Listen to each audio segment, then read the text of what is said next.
Yes. Yeah.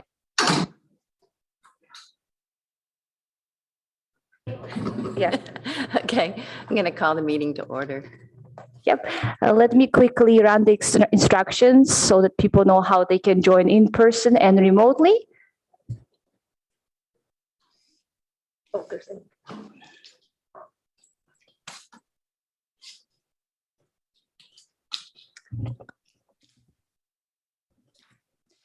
During the meetings, members of the public may provide live public comment by submitting a speaker card prior to the start of the public comment on that item. Speakers may address items that are not on the agenda during the oral communications portion of the meeting. If a public comment speaker wishes to speak on more than one agenda item, please indicate so on the speaker card. Spoken comments via a computer will be accepted through the Zoom teleconference meeting. To address the board, go to zoom.us/join. Meeting ID is 96800197512. When you wish to speak on the agenda item, click on raise hand. When called, please limit your remarks to the time limit allotted.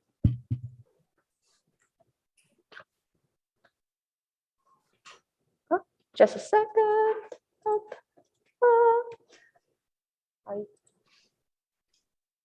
One more slide.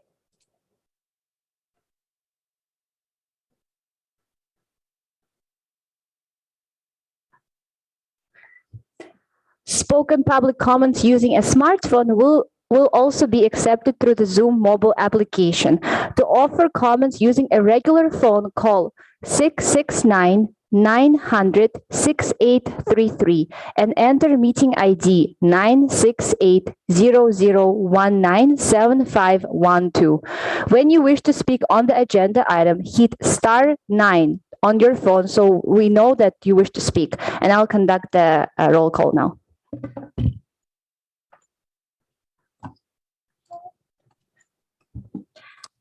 Chair Willis. Present. Vice Chair Pease. Absent. Board Member Bauer. Present. Board Member Eggleston Sislowich. Present. Board Member Henrik. Present. Board Member McKinnon. He's muted.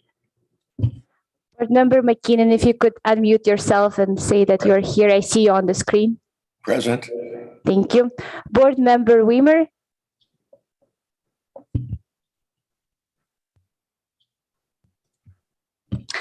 And we have a quorum. Thank you. Do we need to read the resolution about Zoom meetings? Or can we just assume everybody's heard it enough that we can?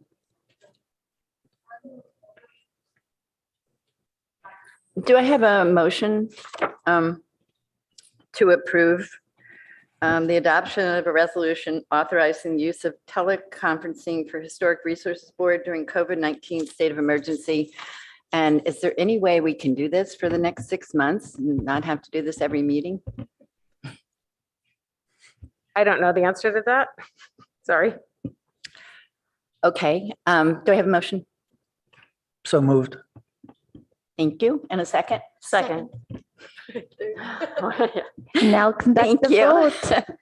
Motion is carried. Board Member Bauer. Yes. Board Member Eggleston Sislowich. Yes. Board Member Henrik. Yes. Board Member McKinnon. Yes. Chair Willis. Yes. Thank you. Motion carries 5-0. Thank you. Do we have any oral communications from the public on an item that's not on our agenda? I haven't received any speaker cards, and I don't see online raised hands or raised hands online at the moment. Thank you. So any agenda changes, additions, or deletions? Nothing. Seeing nothing, we'll move on. Amy, do you want to talk a bit about our schedule, or do we just want to acknowledge that we have one? I guess my one question is, do we want to move our June meeting to the last Thursday in June? Does that work? Is there a last Thursday in June? There is a last Thursday in June. That's June 30th, I believe. Right. So, any thoughts on that? Are people available June 30th? I know. You're not. Okay, I don't am. know. No, I am. You are available. Do we need a motion to move our meeting, Amy? We will look into that and make an announcement at the, through email channels to let you know that we've secured the date with because we have to arrange for Okay. coverage and all that, Okay, the special so meeting let's date. work on moving that last meeting. Okay, thank you. Do we need to talk about our meeting schedule in any other way, Amy? Meetings? I don't think so. We have Okay. some upcoming meetings, but we have quorums, so it's not a problem. Okay. So let's move on to 525 University Avenue. Okay, thank you. I'm having trouble Morning. connecting with the teams here, so I'm gonna work on a different solution. Just give me one moment. Sorry to make you perform as soon as you walk in the door. That's all right. I have a backup PowerPoint that is not the same one as I was going to give, but it's an earlier version. So let's get that going.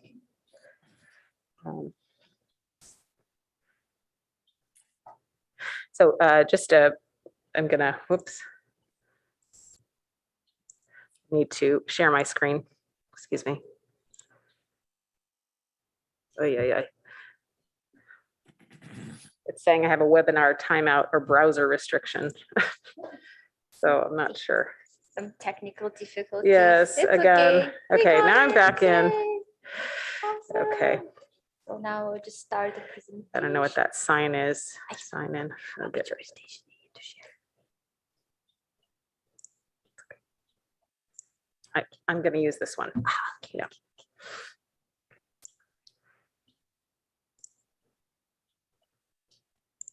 Okay.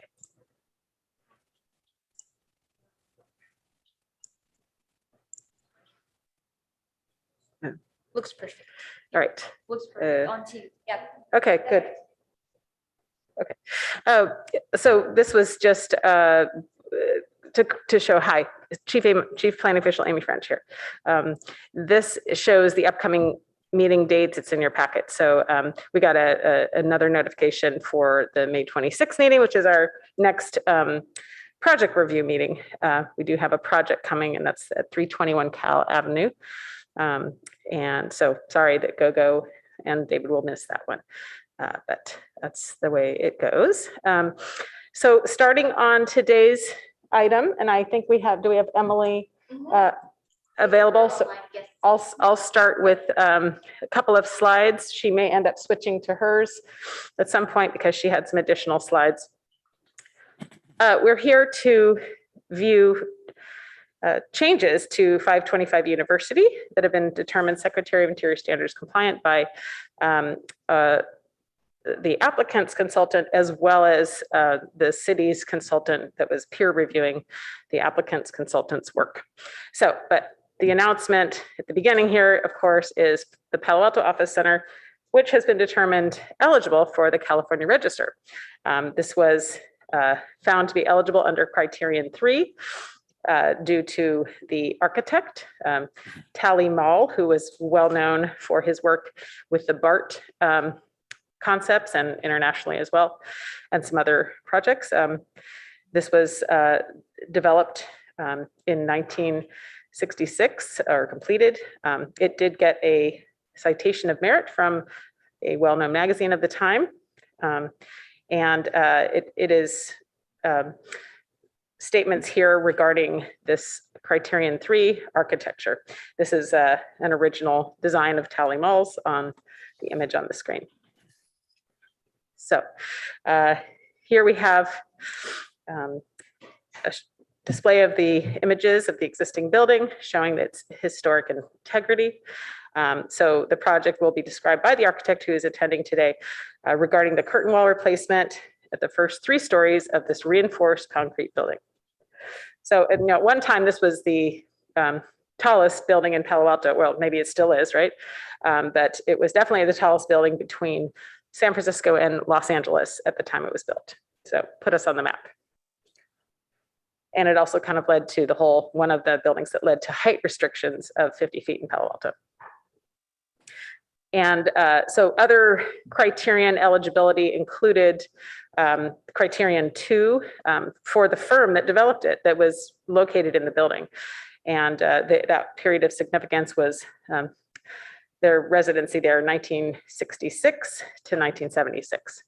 Hrb and Kelly developed a number of residential and commercial projects in Palo Alto at the time, including the Mayfield Mall, which is now a Google campus.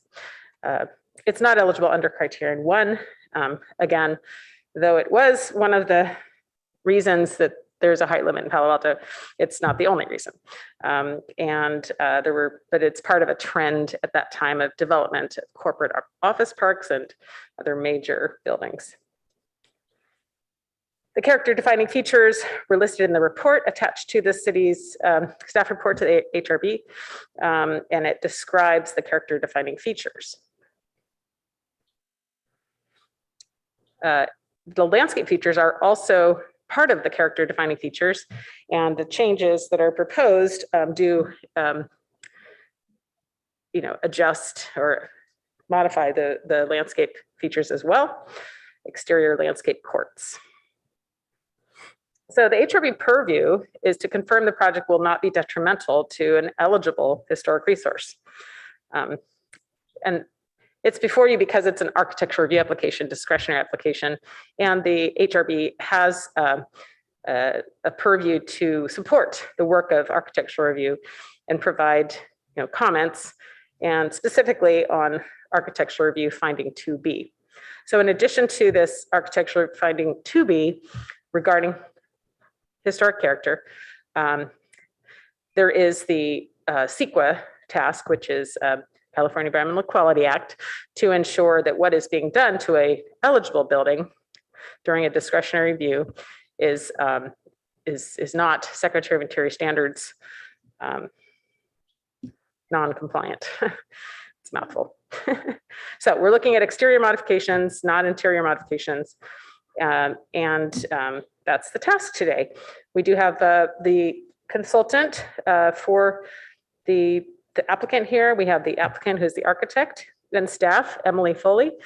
So I'm going to stop sharing the presentation if Emily is here and wants to introduce the architect. Sure. Hi, my name is Emily Foley. As Amy said, I'm the project planner. But I would like to hand it over to Rob Zirkle, who will give his presentation as the applicant. Great. Good morning, everyone. So just a quick technical question. Am I able to share my PDF, or will someone on the city be running it and I'll ask to advance? Yes, you can share your screen. Oh, okay, perfect. A button in the bottom. It says share screen icon. Yeah, okay, perfect. how am I doing? Do we see the title slide? Yeah, I can see your PDF. Fantastic. And confirming we have 10 minutes to walk through, correct? Yeah, that's right. Okay, perfect. Thank you very much, everyone. As Emily said, my name is Rob Zirkle. I'm a principal with BRIC. We are architects and designers. I have on our extended project team here today, Hannah Simonson from Page and Turnbull, and also members of the SWA group, who are our collaborating landscape architects.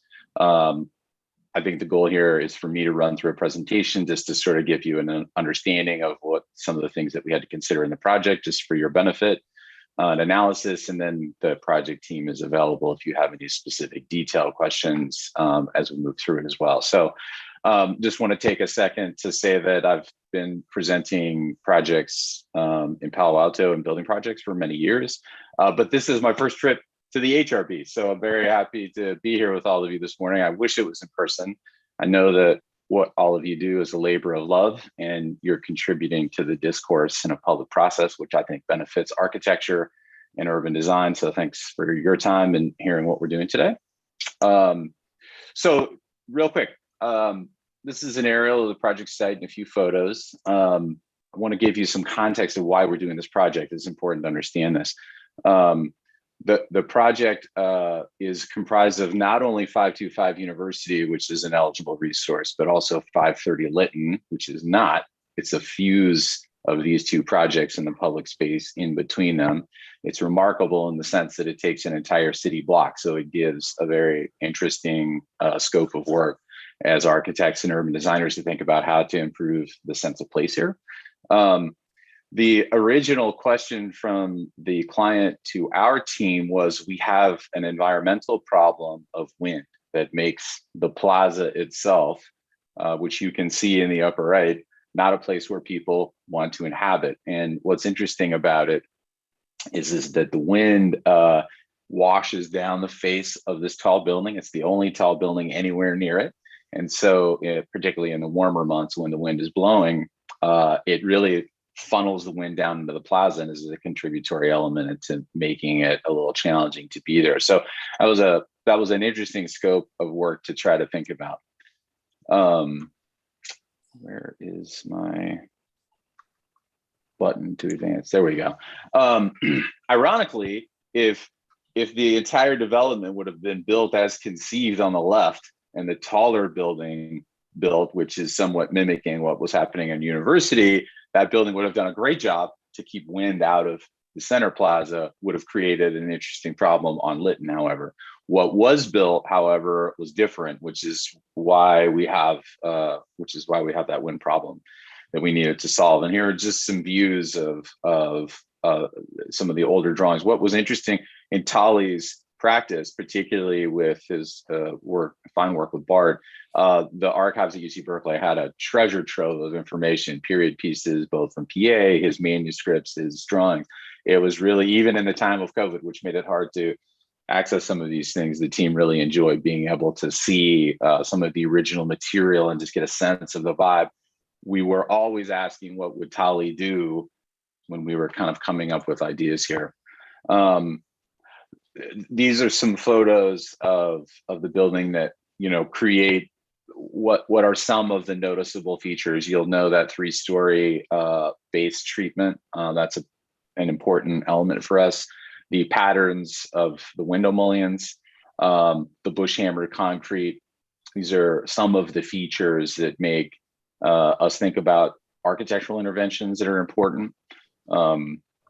And Hannah, I think it would just be helpful, maybe instead of going down this road on the, some of these features a little deeper, maybe we'll just sort of go through the presentation and just sort of hold questions and answers at the end, if that makes sense.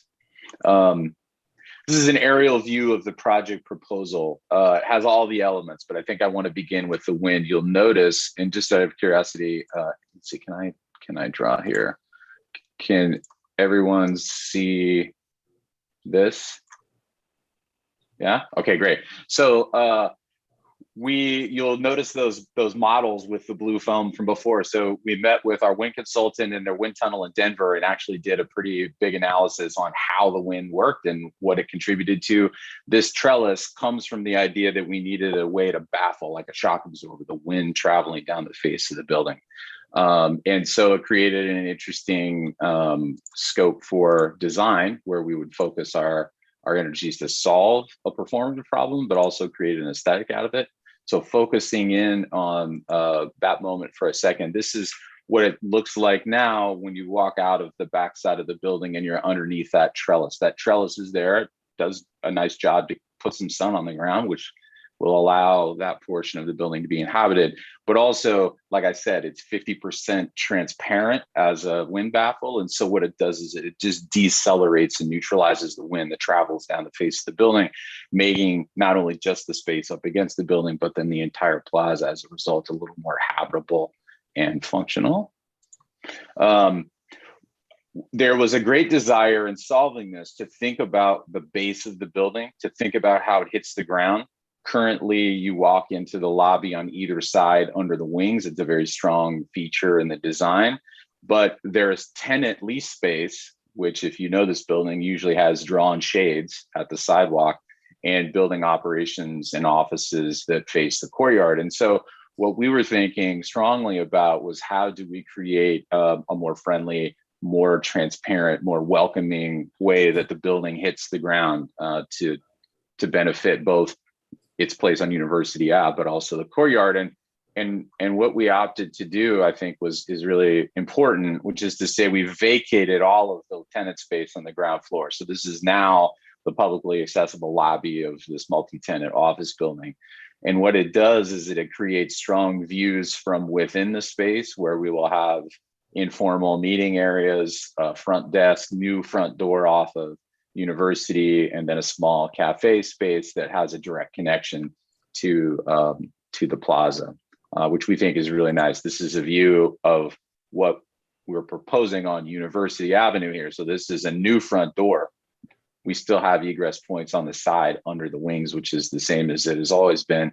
But the front door, a very kind of simply detailed entry canopy and address opportunity for the building, and these beautiful views in through the lobby to the plaza, we think does a great job of connecting the passerby and University to the plaza itself, creating great vistas. Focusing in on some of the elements, there is a grade change between the 530 Lytton side and the 525 University side, which creates sort of a fun moment to think about a place to congregate, sort of a junction between the lower plaza and the upper plaza, a place for people to linger formally and informally throughout the day to eat lunch and give another opportunity to inhabit. And it creates a scalar difference between a little more kind of public space on the lower plaza and then a little more kind of, let's say, intimate setting for the upper plaza. This is a really nice and wonderful bridge between those two scales. And this is a moment where I think SWA, they really pay attention to the details in a great way here. The idea for the precast seat walls at that terraced area are a derivative of the geometry of the plaza, or of the details of the architecture too. So you can kind of see that bullnose radius and those elements just to create visual linkages around the project. Again, we are in a different code now. We have to have a few more kind of guardrails to protect not only just people who are passing through, but also maintenance workers who are taking care of the landscape. So we have to have some guardrails and some barriers. And so the details of those elements here in the upper right are really riffing on the original egress setup for the existing building. This was a motif that Tali came up with that I think SWA has done a great job of kind of developing throughout the project. Some views of the more intimate scale of the upper plaza, a little more lush, a little more informal seating, a nice shade trellis, which connects back to what we're doing alongside the building as well. Really playing on the symmetry that's created in the gridded aesthetic that Tali came up with. So it's a very orderly and composed and balanced proposal that really befits the architecture, creating different opportunities for seating and experiences. And then lastly, this view here, I think, does a great job of showing how the upper plaza, the lower plaza connect. But if you follow this vista through on the right, this is also a very strong organizing feature that connects you back to University Avenue as well. So the idea is that this is porous visually, it's porous physically, and it does a great job of creating some connective tissue to experience this beautiful place. So I think that's my 10 minutes. Happy to answer any clarifying questions. And again, we've got the entire team here at your disposal to answer any detailed questions you may have. Thank you. Board, Are we ready with some questions?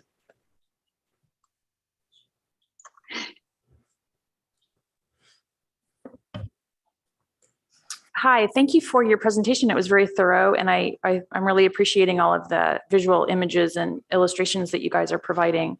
My first question is about these. It looks like that you're adding a couple of new pergolas. I see like an upper pergola and maybe a new pergola on level 2. I just wanted to have you clarify, are there 2 new pergolas? Where I'm looking at the site plan on your sheet A1.01. Maybe you can just show us, it looks like on that plan that you just had, there's a new one that's being attached to the building on the north elevation, I believe. Yes, right there. So Yeah, this is great. Let me point those out to you real fast. Sure. So the one that is, oh, sorry, I'm trying to draw here, but I grabbed the wrong pen. This is the one that's attached to the western face of the plaza. It's the one that controls the downwash from the wind moving down the face of the tower and into the plaza. That is new. The second new trellis is here. This does a couple of things as well. While the trellis attached to the building does the preponderance of the work for controlling the downwash and baffling the velocity of that wind, there actually is a little flow over the top of 530 Lytton. So this trellis, in combined with the landscaping that's in there, is sort of, let's call it a secondary shock absorber to help dissipate the wind in that area. But it also just is an opportunity to create a little more kind of intimate setting for gathering in that upper portion of the plaza. Does that answer your question? Yes. So I guess my primary question, maybe you can speak a little bit about, just your approach to how you're attaching it to the existing the existing building, soon to be historic building, how you're attaching it. It looks like it's a very lightweight, sort of see-through, kind of lacy structure that's not going to have an impact to the existing building where you attach it. That's what it appears to be. And I also see a glass canopy at the entry on University.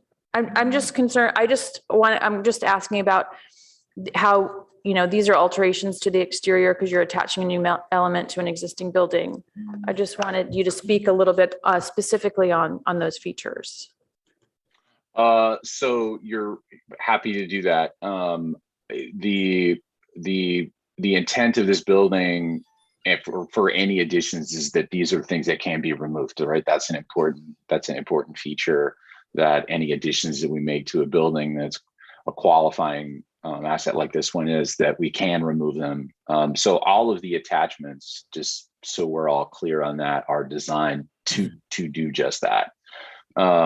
And they are intended to be lightweight, both because we don't want to create a heavy element there. We want to create a light element, but also because they need to be transparent too. So a 50% transparency, and when I say that, it's the optimal amount to control the downflow and that wind. Now on the University side, which is on the kind of eastern side of the building, the attachment to that to the building moves across a beam element that moves from column to column and is attached to that portion.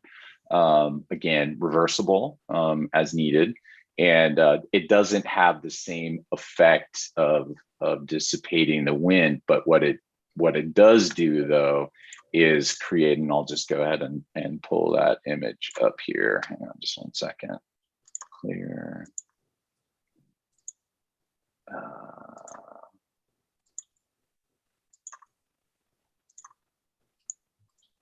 Okay, I'll just pull this up real fast. Oh, back one more. It does create a proper front door, because that's really what we're trying to do here, is take the sort of concealed side entries around, eliminating the program space that faces University that usually has drawn shades, and making a more public face. And that canopy helps identify where that front door is in a pretty strong way, but intended to be very light, intended to be reversible, but demarcate a new way to move into the building that's a little more befitting of the urban context. Okay, great. Great. Thank you. Thank you. That answers my question. Dave, do you have questions? I have a couple. So the seating in the courtyard, I also have some great comments, but my questions, the seating in the courtyard, do you anticipate having to put those lovely little metal things to keep the skateboarders from running them down? The way those are designed, there's actually a certain radius of a corner at which an element becomes unskatable, because to get into the physics of skateboarding a little bit, the trucks on the skateboard will hit the side of the wall before they can get any purchase with the board on the top. So the radius is actually wide enough that those won't need metal studs all over them. Hooray. Good to know. Thank you for the little information. Nice to have. And thank you for figuring out a great solution. So the grass, I assume, is going to be artificial? It's going to be real? There's a few answers to that. The basic question is that we're still studying it because the grass and the weight of watered grass was never factored into the design of the structure. So we're evaluating the capacity to be able to carry a little bit of an increased load because of that. But also we have let's say a minimal depth because of the brick pavers that are wet grouted on top of the structure, that we have just kind of a minimal dimension. So our hearts and minds are open to either outcome, but we're studying if one is more efficacious than the other just because of the limitations of the existing condition. Thank you. And the glass spandrels you didn't really address in your presentation, but nicely detailed. Nice to see the granite remaining beneath. But I was mostly curious about what the adjacent buildings will maintain their granite sections, spandrels, and walls. Yeah. And I just was wondering why the switch to glass? Here, let me get up to the existing photos. So this is the desired effect, and this is our starting point up here. So the technology of glazing coatings has evolved quite a bit since this building was built, obviously. So this building has a preponderance of dark tinted glass to be able to control solar infiltration. This is really efficacious on other orientations, but it's unilaterally used around the building. And what our overarching desire is to take the sort of more closed appearance of how the base of the tower itself. And again, we're dealing within these first 3 stories where there's a very pronounced architectural distinction between the lower tower and the upper tower. And that portion of the building that hits the ground, we want strongly to feel as transparent and as open and as friendly as possible. And with advances in low E coatings in dual pane glazing, we can actually achieve greater levels of energy efficiency, but also greater levels of visual transparency. And so the lobby is 1 story. And so one could say, well, I care only about the transparency of that moment, but because of the architectural statement there being 3 stories tall, what we don't want to do is create a disjunction in that zone. And so the idea is that with the replacement of the clear glazing at the base of the towers to create visual continuity in each of those arches, but specifically to make the building feel and act more transparent, it's able to do so in a singular way because of the distinction of how that tower in the 9x9 grid stands strongly and apart from the wing building. So it's a good clean line to be able to, focus our energy there to achieve the results that we're after. Does that make sense? I'm not sure to answer my question. So I'm just talking about the granite. So I assume the black glass is going over all the existing granite. Yes. On the one building. Yes, yes. So I wasn't really, clear glass, yay, hooray. But I'm just curious why the decision to cover the granite? And also, do you anticipate, it seemed to me the unity of the granite through the three buildings is a desirable thing. So I just wondered if the future plans are to replace the granite on the adjacent buildings. Okay, a couple of questions there. Let me see if I can do a better job of answering.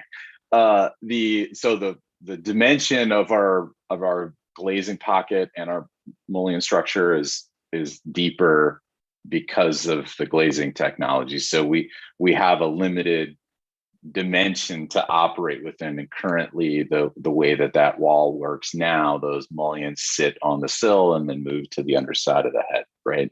So now our mullion dimension is a little bit deeper to accommodate our glazing pocket. So we're trying to play a game with where that starts and stops. And then in thinking of how to solve that problem, one of the things that we're thinking about related to the granite is to give the base of the building a little more of a unified demonstrative appearance, as opposed to being segmented the way that it is now. And I understand your question about the continuity of that material. Don't want to discount that. That's one of the things that we discussed. I think what we're trying to propose is that because the tower itself acts in such a singular nature in the way that it hits the ground, particularly with those curved buttresses, columns that come down, that the overall shape and form of that archway becomes the figure ground, I guess. And so keeping the continuity of the surface of that glass really sort of, kind of nails that sort of singular statement of each of those three arches around the building. And so I guess what we've proposed is to say, well, let's honor that piece of that figure ground design. And it also is helpful in how the wall itself is detailed and fabricated. And then it allows also it to be reversible as well, which is the other thing, because the granite's going to stay. We need to be able to sort of adjust that over time if needed to get back to the original condition. And so those are the kinds of things that we're grappling with. Thank you. That was much clearer. I have a question. Am I on? Okay. Drawing L 6.01 shows the section of the landscaping over the parking garage. Is the structural slab that's over the parking garage in good shape now? And how much of this work is going to be compromising that slab? Renee, why don't you I'll take that first, and then maybe you can kind of chime in. So the original design of the slab did entertain a number of planters and landscape features in and around the areas that there already are. We're doing a little demolition in some places and a little reconfiguring in others to maximize the connectivity. We are making spot trying to control how this all works together structurally. We are making spot improvements utilizing carbon fiber reinforcing technology on the underside of the waffle slab in areas where there is increased stress because of the planters. So the work that is being done and proposed does force us to think about how we're mitigating that structurally in certain places. But because of the limitations that we have in terms of depth, which is sort of where the carbon fiber reinforcing is coming in, we're trying to balance how much and where and how heavy those elements are in order to be able to solve the experience part of the equation, but also have an ability to work within the constraints structurally that we have, if that makes sense. I would only add that with a couple of exceptions, the trees that are being proposed are in similar locations to where trees are now. So we're trying to match depth for depth. And although the structure is in good shape, the waterproofing is not. So that's part of solving the problem here, is replacing planting and replacing waterproofing, replacing and in my opinion, improving the planting strategy.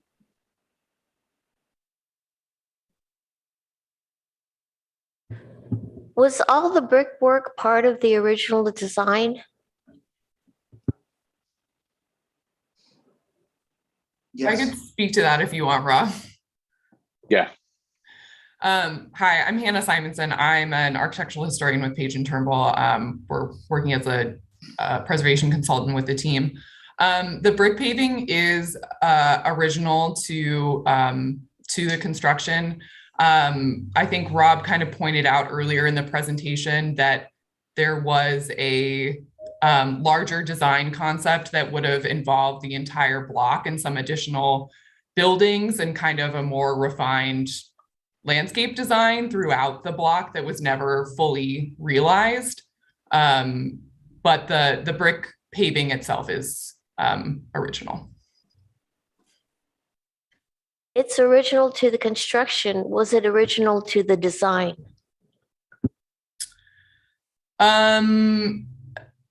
Yes, I think you're asking whether or not Tolly Mall would have specified that in the design. I believe so. In this drawing, I think you're seeing that the kind of overall 9x9 grid is the sort of more driving design factor, but I believe it's our understanding that the brick was part of his design process.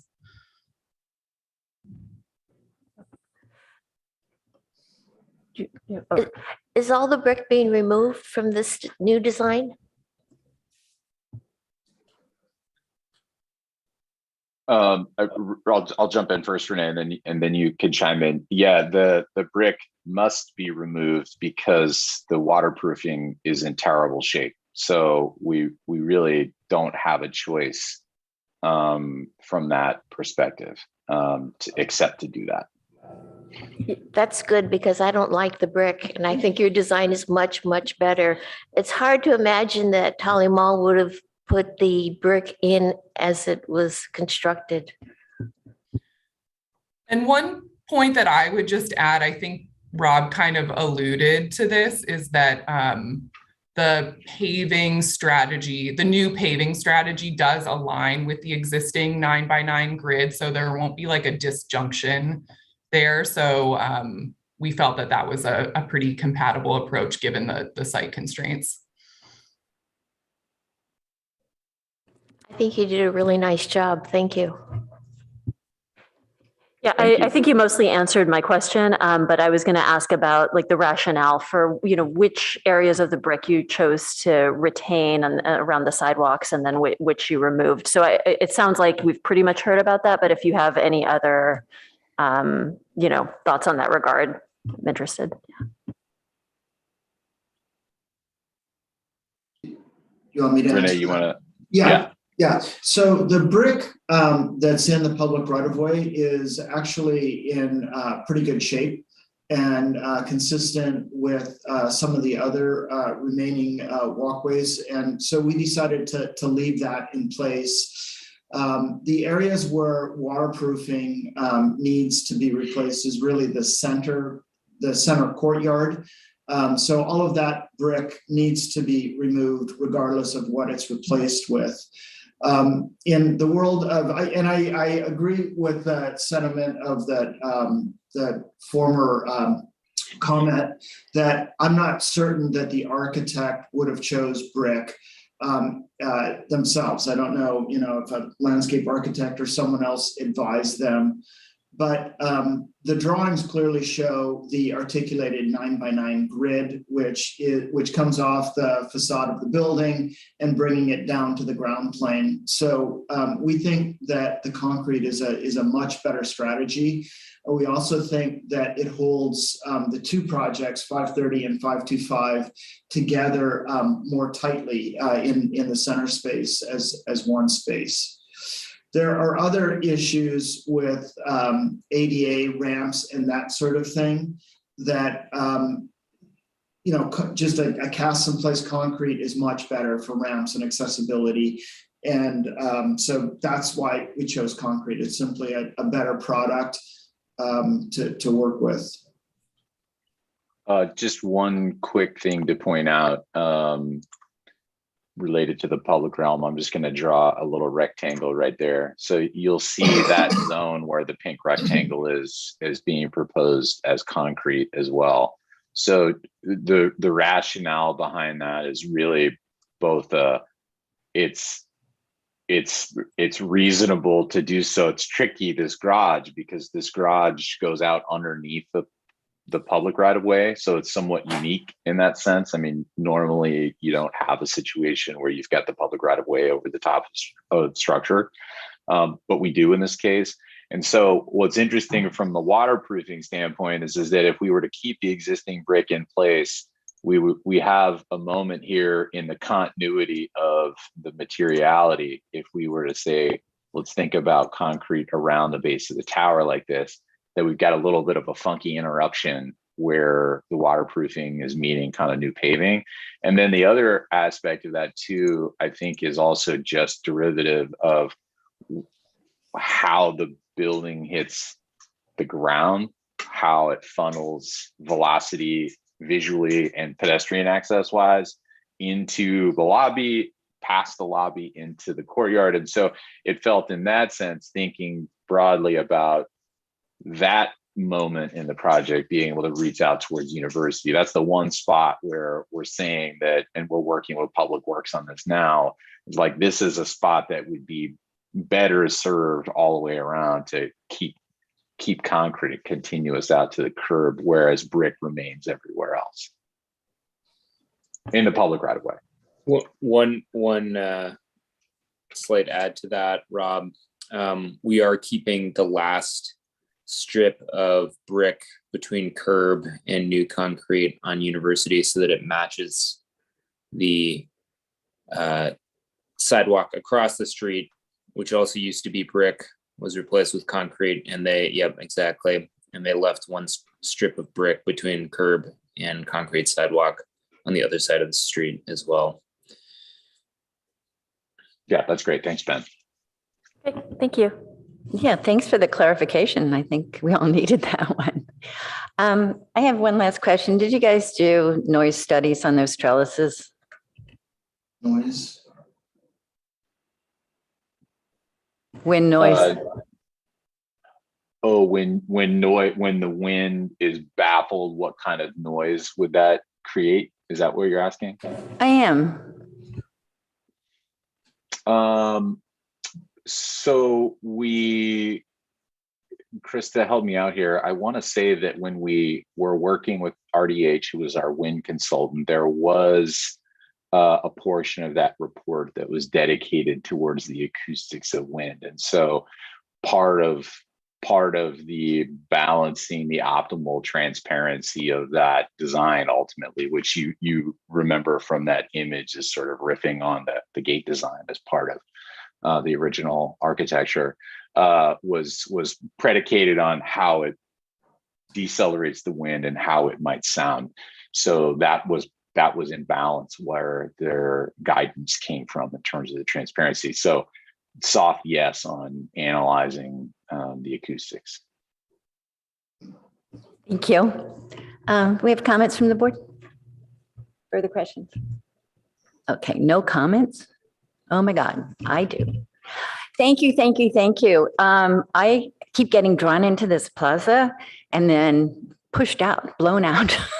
So I'm really excited to have it back in Palo Alto. And I love the front entry. I love the things that are bringing it back into the community. It's kind of been this island, kind of a barren island for a long time. And I'm so happy this is happening.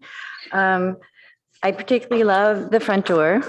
And the lobby, bringing it, visually back into town instead of so shut off, is lovely. I like the symmetry. It's been missing. I think it's great to start bringing it back.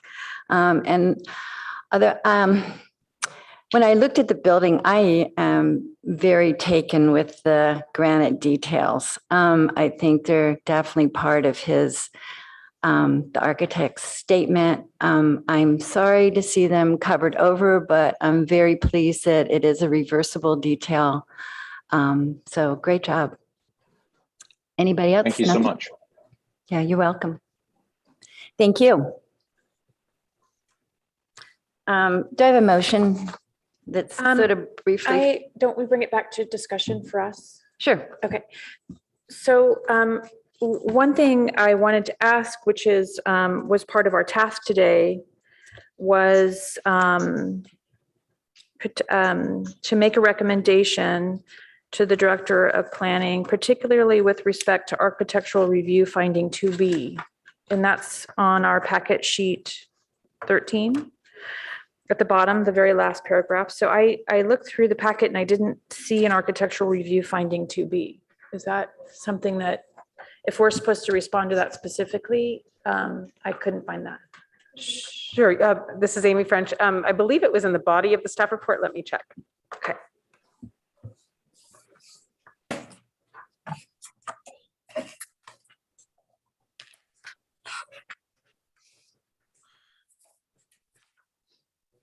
Sorry, I have to pull it up online. I don't have a hard copy. Well, wait, and in the packet on page 16, is that what you're looking at? Because it's basically, I think it just follows. Feedback on AR finding 2B, which is the project has a unified and coherent design that preserves, respects, and integrates existing natural features that contribute positively to the site and the historic character, including historic resources of the area when relevant. So I assume. That's the statement I was looking for. Yes. Packet page 16, page 16. Under discussion. So I'll just add to that. I mean, technically, this part of downtown has not been deemed an area of historic character like Ramona Street Architectural District. So it's more about the fact that it's been deemed historic eligible. And so it's kind of its own block of historicness. And I guess that's where I would say you can contribute thoughts that the ARB or staff, because it's considered a minor project, can use in the approval of the project and the supporting findings. So if you don't feel like it meets this finding, that we'd want to know that for sure. Otherwise, we could do a straw poll support of that finding, or comments to include in that finding when we tailor it for the approval letter.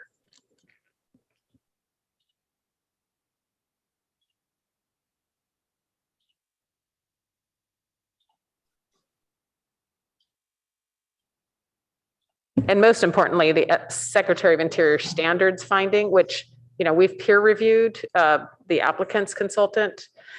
And so if you want to, that would be important, is to concur with staff or staff extensions, Does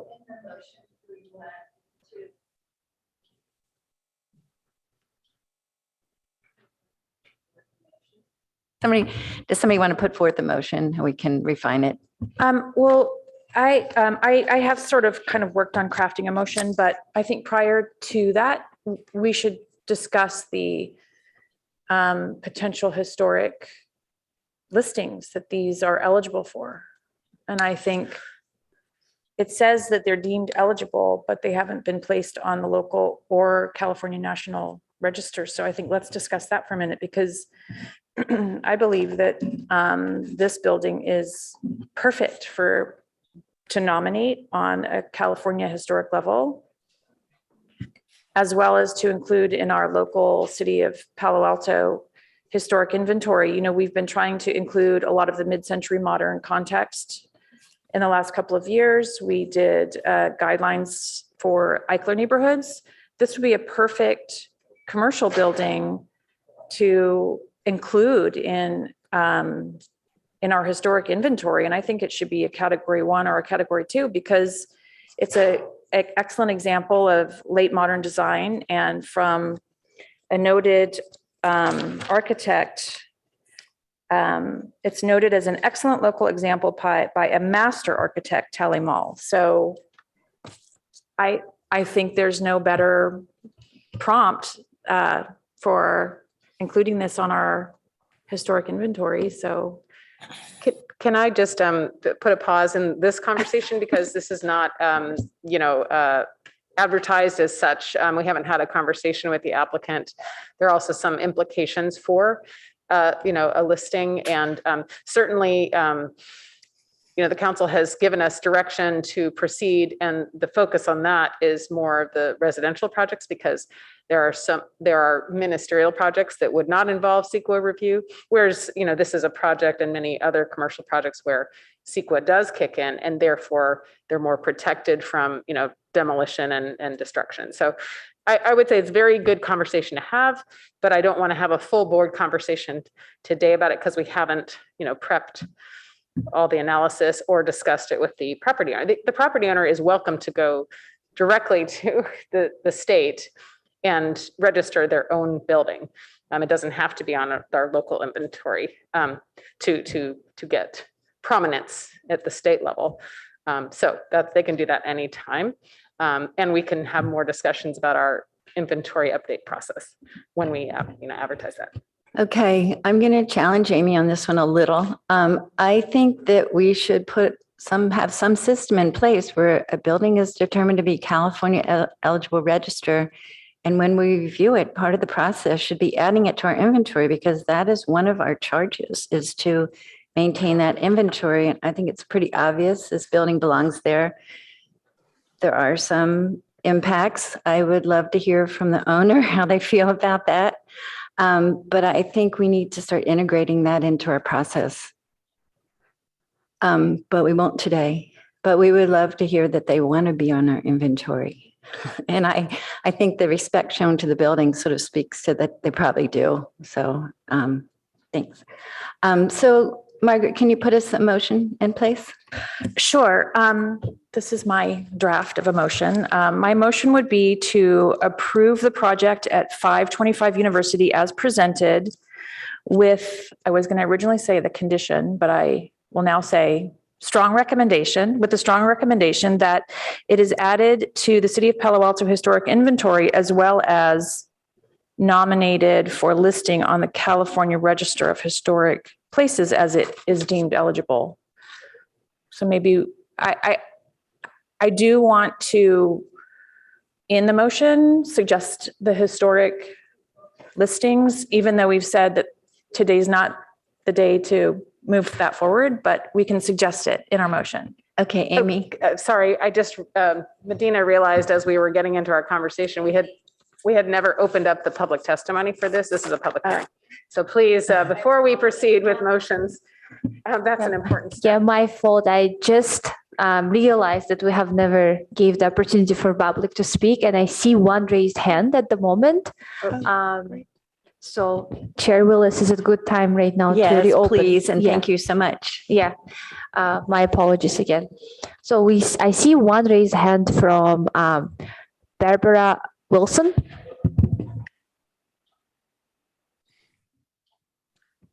Barbara, I'll share my timer shortly, and you have 3 minutes to share your comments with us. Thank you.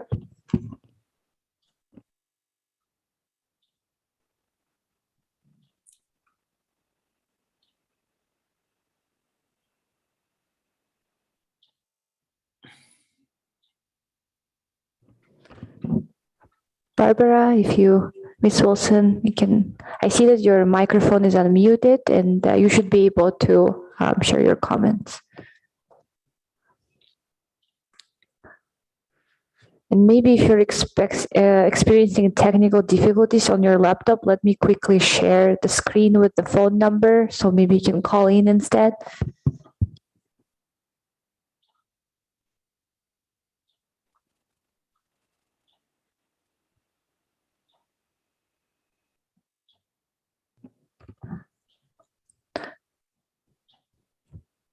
The phone number is 669-900-6833. Once again, the phone number is 669-900-6833 and Zoom meeting ID is 968-0019-7512, and you would need to press *9 on your phone to raise your hand. Medina, you also said you would share your screen with a timer. It's possible that's what she's waiting for. Okay, sounds good. Just a second.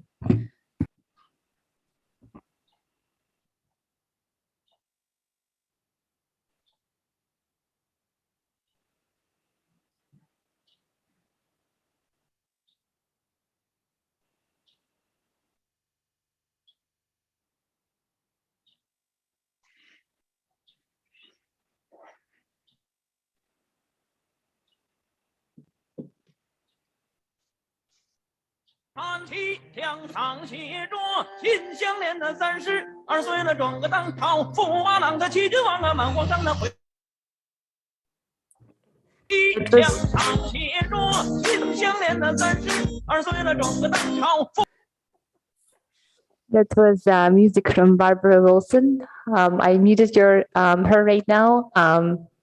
Chair, what should I do, or Amy?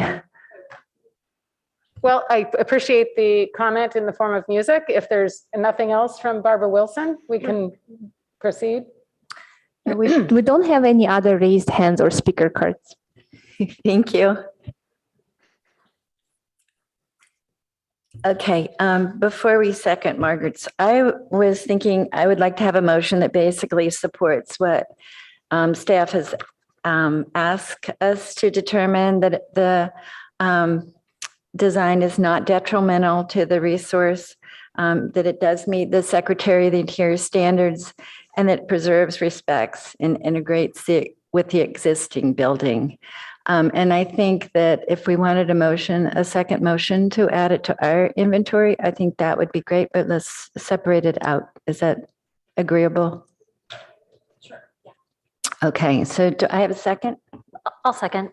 Thank you. And discussion?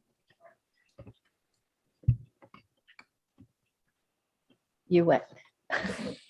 I'd like to say that I think that the design as proposed is a significant improvement over the brick that covers most of that courtyard. I suspect, it's just a guess, the brick was used when the building was originally constructed because it was a very inexpensive material used extensively in the 60s and 70s. And I think this actually is closer to the design concept that the buildings represent.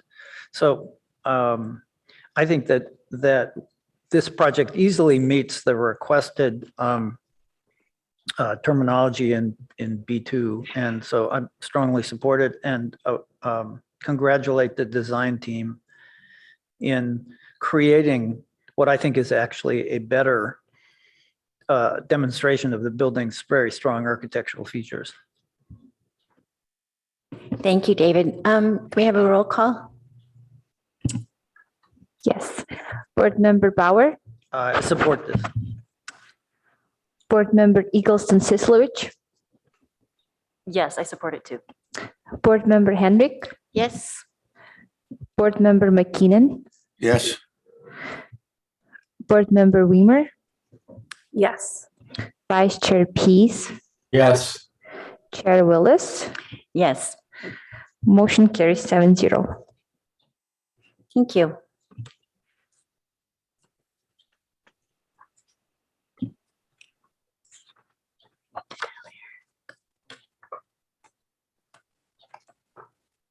Can I say thank you now? Please do. Thank you. Much appreciated. Amy, do you want to move on to our CLG report? Sure. I wasn't sure where we left. So that was the motion and second and vote. Was there some interest in Wait, a second resuming motion, you're right. Margaret's? I'm sorry, do I need to restate it? Well, I think the second part of your motion, I can state it as a strong recommendation to add the property to Palo Alto inventory as well as nominate it to the California Register. Yes. And also let the applicant know that there are certain incentives possibly if they are on the local inventory, but they Yes, can always, they there can are always ask us large for information incentives. on that. Yes. But there is incentive to the applicant. There's incentives if you are on the City of Palo Alto local inventory. You might look into that. Yes. I'll Oversized second. building, floor area, huge bonus. Floor area bonuses, parking bonuses, all sorts of things. So you should strongly consider it. Yeah, I'll second that Great. motion. Discussion on the motion. Do I need to restate it? I mean, I feel it. It think seems I like read it into did you the- capture it? Okay, great. Yeah. Amy, you want to just read it back so Margaret Sure. knows what she. Okay. Board Member Wimmer moved a strong recommendation to add the property to the Palo Alto Historic Resources Inventory, as well as nominate the property to the California Register of Historic Resources. Sounds good. Okay. Thank you. Medina. Yep, I'll conduct the vote. Board Member Bauer, Yes. Board Member Eggleston Sislowich, Yes. Board Member Henrik, Yes. Board Member McKinnon, Yes. Vice Chair Pease, Abstain. Chair Willis, Yes. Board Member Weimer. Yes. Motion carries 601. Thank you.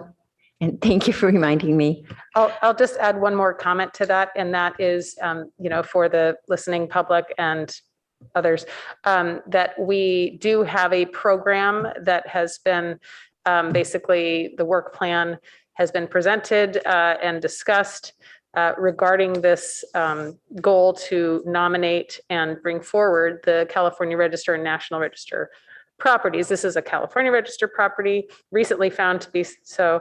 And so there is going to be a process that is going to kick off as soon as we organize our consultant resources and begin that process. So I appreciate the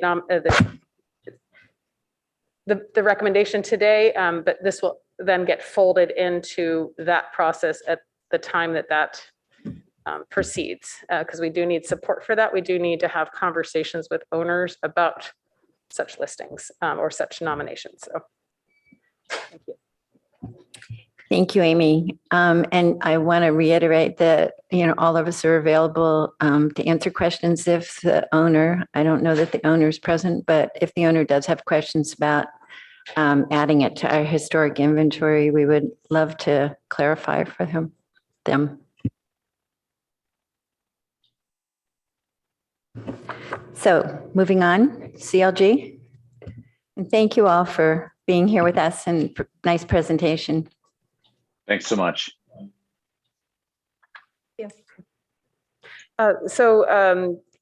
The CLG report is due to the Office of Historic Preservation for the California State Office on May 13th.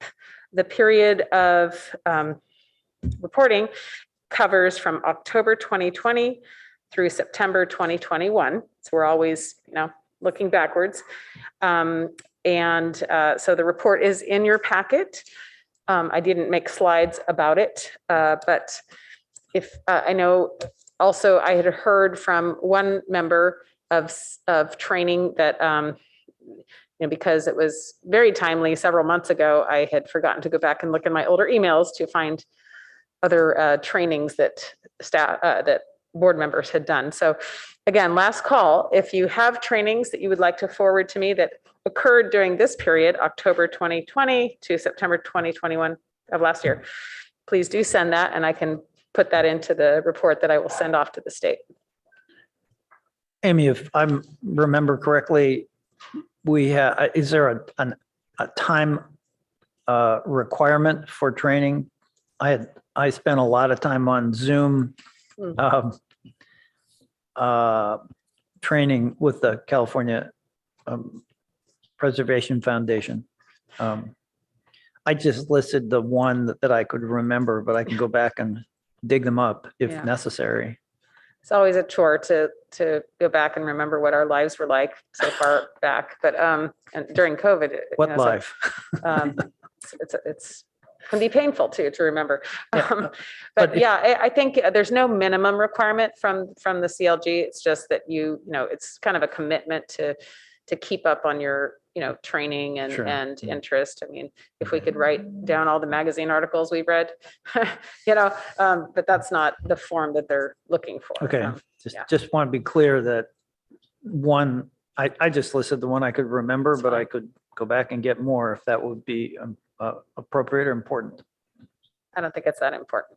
And Amy, can you remind me, is that calendar year? So it's January through December of 2021 that we are trainings, or is it fiscal year or what? The reporting period is from October 2020 through September 2021.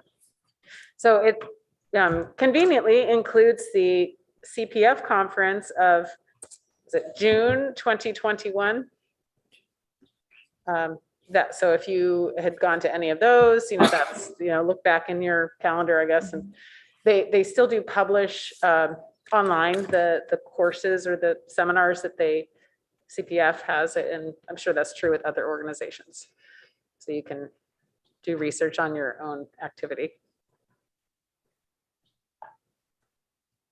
And so if there's nothing else, it's not a requirement that the HRB approve the CLG report. It's really just a compiling of data during that reporting period and listing, how many meetings. It was a really small number of meetings.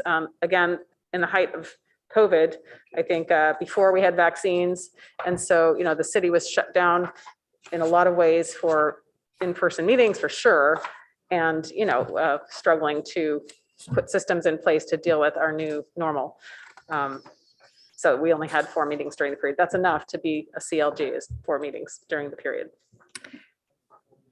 So we're going to need a lot more time to prepare next year's CLG report. Maybe. Any further discussion? I encourage you all to look at it just because, it's good to, think about what we might want to add for next year or how what we're doing this year impacts our CLG report for next year. So moving on, approval of minutes from the March 24th meeting. Do we have any discussion or corrections before we have a motion?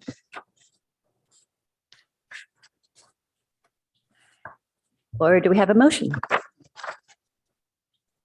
I'll move we approve the minutes. I second. Thank you. My roll call, a vote.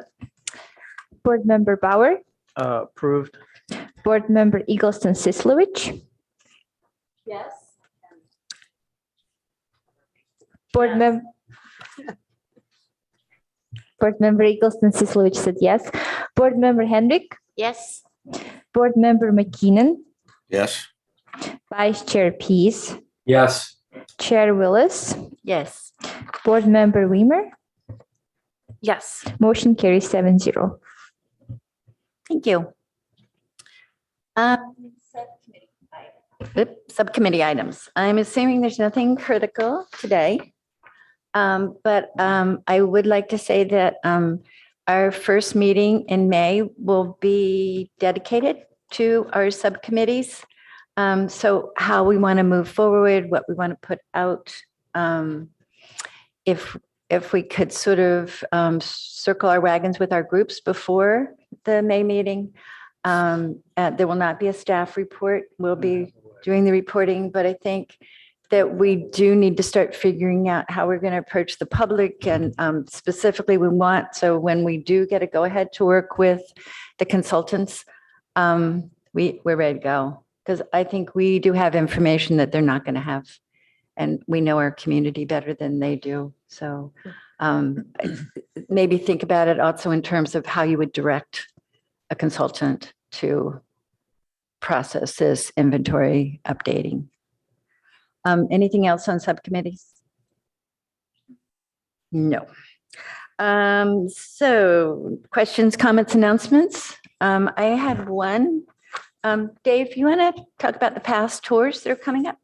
Yeah, I wanted to let everyone know that this Sunday at 3 p.m. there's a Zoom opportunity to attend the annual PAST and Palo Alto Historic Association joint meeting. It's an awards meeting for buildings that were successfully renovated. Historic buildings are recognized, and there are several of them. Also, I wanted to announce the spring walking tours that PAST has typically done and is going to restart this year after pandemic dysfunction, not past dysfunction, but the pandemic's interruption. So on Saturday, May 7th, there's a Mayfield tour. Saturday, May 14th is the architectural tour in College Terrace. Sunday, the 15th, Professorville tour. Saturday, the 21st is Crescent Park, and May 28th, Saturday, is the Homer Avenue tour. All these tours are explained on the PAST website, which I think is past.com.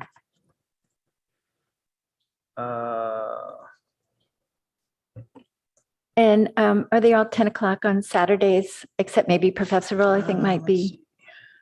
That's not in the, I think so, but I'm not sure. Okay. So just check on the PAST. Yeah, so if any, I hope all of us will go to all of them. But I also would encourage the public, if there's anybody out there, to attend the tours. Margaret? Yeah, I wanted to acknowledge the email that we all got regarding your draft letter of outreach. So is that something that we can agendize for the May meeting? Is that what the subcommittee? Yeah. So, okay, so that'll I think give us that's in our subcommittee. And, you know, I never got back to that. It was a really rough draft. So I am it's a perfect starting point. Very open to suggestions. And I would love for people to come back with questions and potential answers too. And I can also bring that pamphlet that I had done that I'm supposed to bring. I was supposed to bring a while ago. Sorry, I get really busy. But so, and then also I think with that, we should agendize the review of our bulletin. Remember, we were going to go over the bulletin category A. Do you have a resource A or a resource B? You know that we've discussed it, but we've never. Yeah. Amy, that's fine to discuss at our next meeting. Is that true? If it's at the next meeting, we have another study session that's on outreach that we're contemplating, which is going to take some effort. I was thinking for the review bulletin, we would target the July meetings just because I'm out for the month of June, and we do have a development project coming in the second meeting of May. It's possible I could schedule the second meeting of May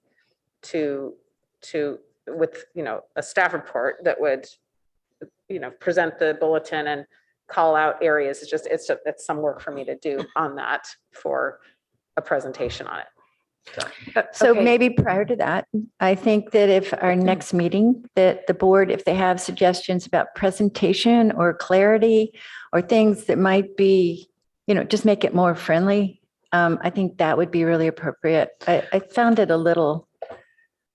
Well, maybe that's what we need to do is make sure, especially the newer members of the board, do they have a copy of this bulletin? I think you can download it, I think, on the website, but if we can at least distribute a copy to everyone so that everyone has it, and then prior to the meeting that we review it, everyone can take time to make their comments. And especially, I haven't looked at it for a while, so we can all look at it with fresh eyes and identify what we want to change on it. So I can let you know that what it was in the HRB packet of September 9th, I believe. So it is online, and if you keep your hard copy packets, you might flip to that one. Okay. And I can find a copy. It's not for in listener. color, so Right. It's maybe not Just as exciting that way, but maybe online is in color. I can certainly send an email with the link to it's not online, but it's discoverable online. Just not on the city's website. per se. We are going to give all this paper back to staff to recycle for us. But one more thing, I want to acknowledge that I did nominate past for an award from the Santa Clara County Preservation Alliance for their website, and to Carolyn George in particular for the amazing job she's done over the 30 years, long time she's been working on that thing. And hallelujah, we have it.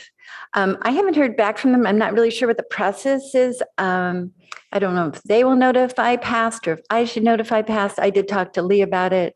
Maybe Amy and I can connect on that, but I wanted to let you all know that I went ahead and did that. And I think it would be nice if we showed up at the fairground. Is it fairgrounds? Is that where it is? At the ceremony to be supportive of that nomination. Yeah, there's it's May 21st, $15 charge per person, and there's a band and such. The other thing I was to remind you that there's a May Fit parade that all boards and commissions are invited to. So I believe that's maybe next Saturday. It's usually on a Saturday. And you can see all the pets and the floats. It is fun to go. It's a good parade. If I could make a comment, since we're board comments, I would strongly encourage staff to encourage applicants not to do this. This huge amount of paper, most of which was not relevant to our review. And it, of course, makes it much harder to do the review. And I've been saying for years, we should never, ever, ever see tree protection pages. I mean, the number of trees that were cut down to do this. I don't know how I don't know whether it's discretionary, I guess yeah. I hadn't seen those. We ordered them specially for the HRB so that you could have something in hard copy. Sure. But certainly the way the ARB work, I mean, if you do not want a hard copy ever because you're comfortable online, let us know and we won't send you hard copies. Yeah, well, I like hard copies because they're easier for me to see. Yeah. Because they're bigger. But this is just a huge amount of information that's not relevant to what we were doing. So I don't know how you speak to applicants about the kinds of materials that they provide. Yeah. But anything they can do to diminish the recycling load, I think is appropriate. And I'm not being critical here. I just think it could have been a lot less. Sure. Yeah, there are foundation plans. There's lots of lighting schedules, a lot of things. I think that's it's an ARB application, and the ARB does have purview that covers, photometrics and other things. So, but I hear you. And so next HRB packet, we'll pull the sheets off and give it to you without all those extra sheets. Well, if these were used before, then I feel much better. If they're printed just for us, that's what But we will take them back and keep them in the file. Great. Okay. For other uses. Again, not a criticism, just trying to be as environmentally friendly as we can here. We're trying to lessen our guilt load. Anything further?